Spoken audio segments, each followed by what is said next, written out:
Hello everyone, it's that college football guy here with another video. Well, it's time. We're in the middle of our Power 5 prediction videos, and we're at the Big 12.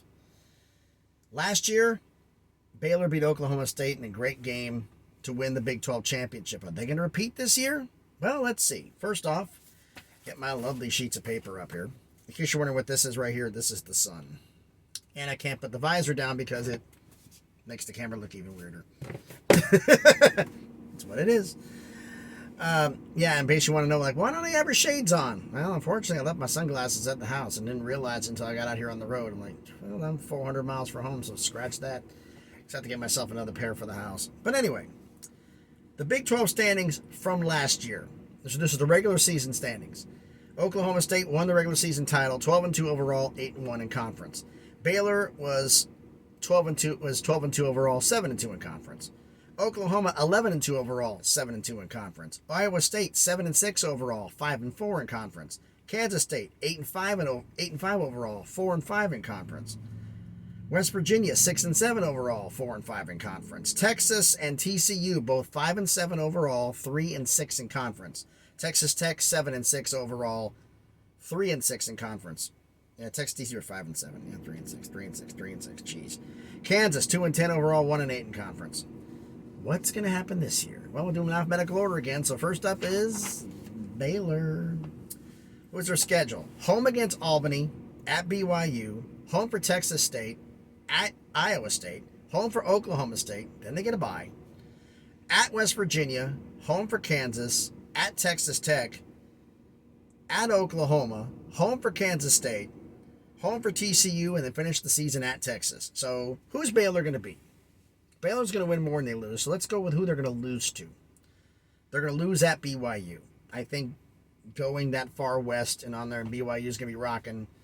Chance for BYU to prove to the Big 12, since you're coming in, what we can do. I think they're going to beat Baylor. I think they're going to lose at West Virginia because West Virginia is going to be that place is going to be rocking because that place is crazy to play at. They're going to lose at Oklahoma, and they're going to lose at Texas. That's their losses. They're going to go 8-4 overall, 6-3 in conference. Next up, Iowa State. They start off the season with their 3 non-cons right off the jump. Southeast Missouri at home, at Iowa, and then Ohio at home. Then they go into the conference schedule. Home for Baylor, at Kansas, home for Kansas State, at Texas, then they get a bye. Home for Oklahoma and West Virginia, at Oklahoma State, home for Texas Tech, and finish the season at TCU. So where are they going to win here? Well, they're going to beat Southeast Missouri. They're going to beat Ohio. They're going to beat Kansas. They're going to beat Kansas State. I had a 50-50 game because of the reason they're at home. Kansas State's going to be a competitive team. May not win games, but they're going to be competitive. They're going to beat Oklahoma. Yes, you heard me right. I'm picking Iowa State to beat Oklahoma. This is one of those games where it's going to be, I think that Brent Venables being a rookie coach and Matt Campbell being a veteran coach, this is where this is going to come into play. I think this is going to be a little bit of a game where Oklahoma's going to get caught sleeping a little bit, and they're going to lose to Iowa State. They're going to beat West Virginia. I call that a 50-50 game. Would have been at West Virginia, I would have given it to West Virginia, but this is at home, so I'm giving it to them, and they're going to beat Texas Tech. That makes them 7-5. Double check. 1, 2, 3, 4, 6, 7. 7-5 overall, 5-4 in conference. We had that one snafu that one year, and I want to make sure I'm correct. Now we've got Kansas. What's their schedule? Home for Tennessee Tech, at West Virginia, at Houston, home for Duke, home for Iowa State, home for TCU, at Oklahoma and Baylor, then they get a bye. Home for Oklahoma State, at Texas Tech, home for Texas to finish the season, at Kansas State, they're in-state rivals. Well, who are they going to beat? Kansas is a bad team. We all know that. They're going to beat Tennessee Tech. They're going to beat Duke. The reason I gave them the win over Duke is because it's at home. Because if it would have been at Duke, I would have picked Duke. But if you watch the HCC video, I already predicted this game. This is going to be a win for them, and they're going to beat TCU. I think TCU is going to overlook them a little bit, thinking, it's Kansas, I don't have to worry about them, like Texas did last year. I'm saying this for the record right here, right now. I don't see any way in the world this happens. Last year, Kansas beat Texas in Austin. I still, even though I know what happened and I've seen highlights of the game, didn't watch it live, but I saw highlights. I'm still having my trouble believing it happened. Texas, you're traveling to Kansas. If you lose to Kansas 2 years in a row, Steve Sarkisian's going to get fired. Because if you lose to Kansas back-to-back years, how do you keep your job? I don't see any way how. If you guys think that he could lose to Kansas back-to-back, let me know down in the comments you think so. But I don't think anybody's going to say that he could keep his job after losing back-to-back to Kansas. He may not even finish the year. He might get fired on the bus on the way out of town or on the plane. Who knows?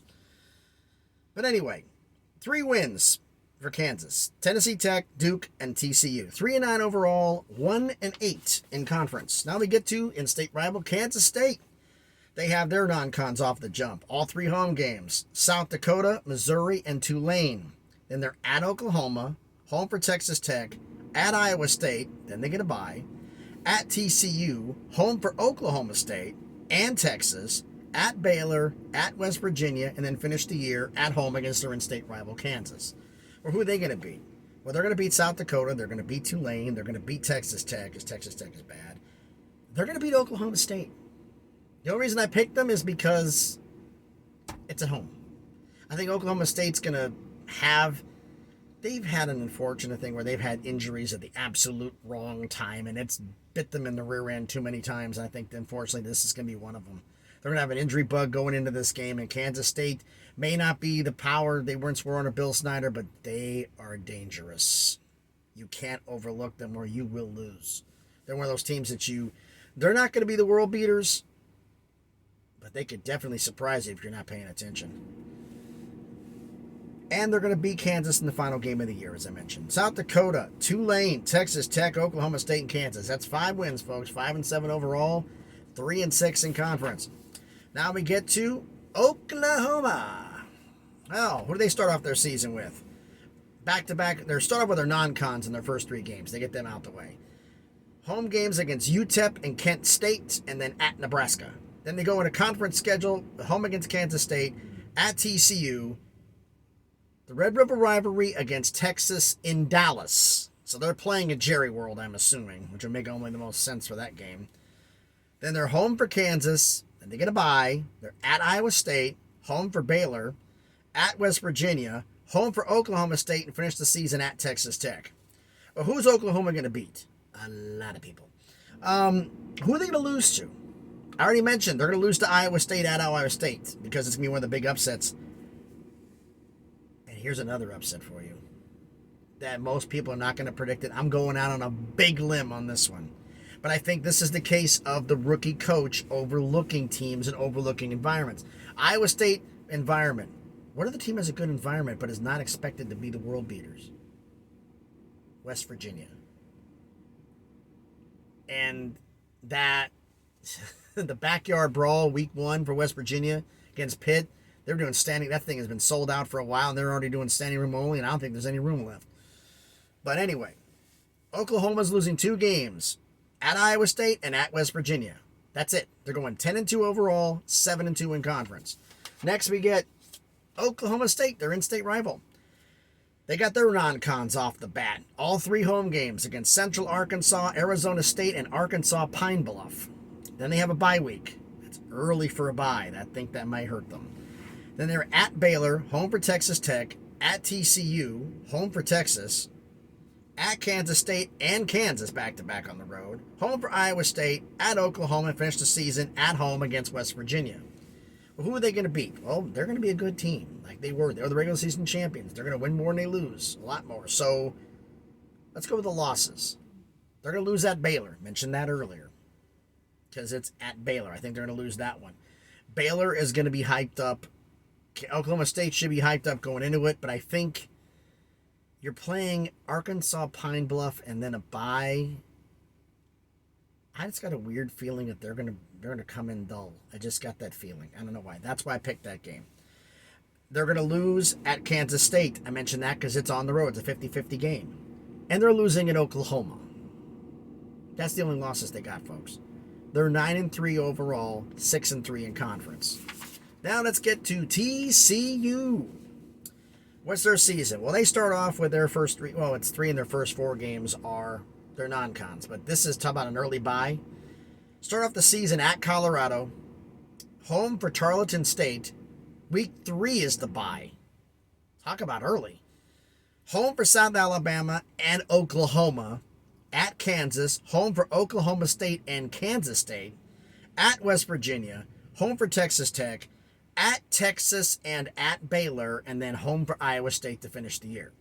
So who are they going to beat? Well, they're going to beat Tarleton State. They're going to beat South Alabama. They're going to beat Kansas State. Only because they're at home, and it's going to be a nail biter. I mean, that one I was debating on. I'm like, Kansas State could beat TCU, but I'm going to say it's a 50-50 game, so I'm going that way. They're going to beat Texas Tech, because Texas Tech is bad, and they're going to beat Iowa State to finish the year, only because they're at home. That's the reason I gave it to them. So that's 5-7 overall, 3-6 in conference. Now let's get to Texas. There are a lot of people, I have not gotten this since Mac Brown left. Why are you calling Texas a top 10 team when they haven't played like one since Mac Brown left, which was the 2013 season, folks, and they weren't playing like a top 10 team then? With Mac Brown, at least you had a reason for it because you were winning. Not as much. I mean, they've had coaches, but they just run them out of town on a rail. Don't get me started on Charlie Strong. That was just... But, who's Texas's schedule? First 3 of the non-cons, all home games. Louisiana Monroe, Alabama, and UTSA, Texas San Antonio. Get in a conference schedule at Texas Tech, home for West Virginia. Home, the Oklahoma game, it's a home game. It's in Dallas at the Jerry World, but it's Oklahoma. Home for Iowa State, at Oklahoma State. Then they get their bye, late season bye. At Kansas State, home for TCU, at Kansas, and finish the year at home against Baylor. Well, how are they going to do? Well, they're going to beat Louisiana Monroe. No, they're not beating Bama. Foreshadowing. They're going to beat Texas San Antonio. They'll beat Texas Tech. They beat Iowa State, as I mentioned, 50-50 game. I think is Texas is not as good as I think they are. They're going to beat TCU, and they're going to beat Kansas, and they're going to beat Baylor. 50-50 game. So 1, 2, 3, 4, 5, 6, 7. Not the 10 wins that some people have had. 7-5, 5-4 in conference. I don't know where people are getting 10 wins from for Texas. It boggles my mind. All right, Texas Tech. They have home for Murray State and Houston, and then at NC State. Start off that's their non-conference play. Then they got home for Texas, at Kansas State, at Oklahoma State. Then they get a bye. Home for West Virginia and Baylor, and then at TCU. Home for Kansas, and then finish the season on the road at Iowa State and at Oklahoma. Texas Tech is bad, folks. I mean, they're going to beat Murray State, and the only reason they're beating Kansas is because they're at home.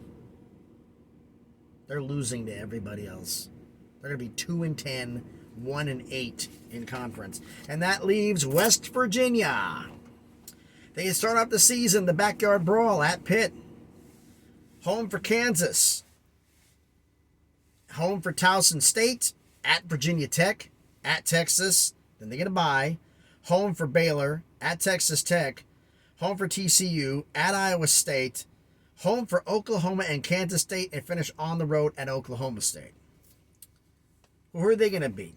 Well, who are they going to lose to? Because they're going to win some games. They're going to lose to Pitt, the backyard brawl. I already called that if you watched the ACC video. You also watched the ACC video. I had them losing at Virginia Tech. I had them losing at Iowa State. And I have them losing at Oklahoma State. That's it. They're going 8-4 overall, 7-2 in conference. So what does this mean for the conference standing? Let's put this from the bottom up. 2 schools were 1-8 in conference. Texas Tech and Kansas. Well, Texas Tech beat Kansas. So the bottom is Kansas, 3-9 overall, 1-8 in conference. Texas Tech, 2-10, 1-8 in conference.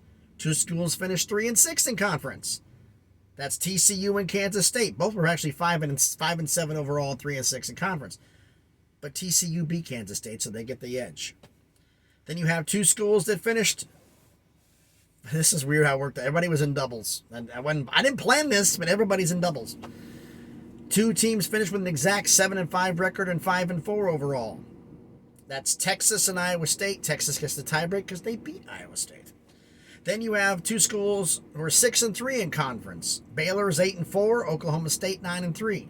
Well, Baylor beat Oklahoma State, so they get the tiebreak there. And then 2 teams were 7-2 in conference. West Virginia and Oklahoma. West Virginia was 8-4 overall, 7-2 in conference. Oklahoma was 10-2 overall, 7-2 in conference. So but West Virginia beat Oklahoma in the regular season, so they get the tiebreak. So they're the regular season champions. But that means those same 2 teams now meet in the conference championship game, and Oklahoma gets their revenge and beats West Virginia for the Big 12 championship. They lose 2 in the regular season, but they're going to beat them for the conference title. I think Oklahoma's going to take home the championship this year. So tell me, though, everybody, what do you think? There's some games that I got there are some crazy upsets. I'm not going to lie. I got some upsets. West Virginia beating Oklahoma in the regular season. Everybody's thinking, that's crazy. I still think it can happen. The only reason, because it's a rookie coach. Brent Venables is a head coach. It's later in the year. It's on the road in a hostile environment. Like at TCU, at Texas Tech is one thing. At West Virginia, at Oklahoma State, at Oklahoma, not Oklahoma, even Kansas State on the road. He's getting an education. There's some hostile environments in the Big 12. And it's going to be all the more interesting, the fact you're going to go at BYU.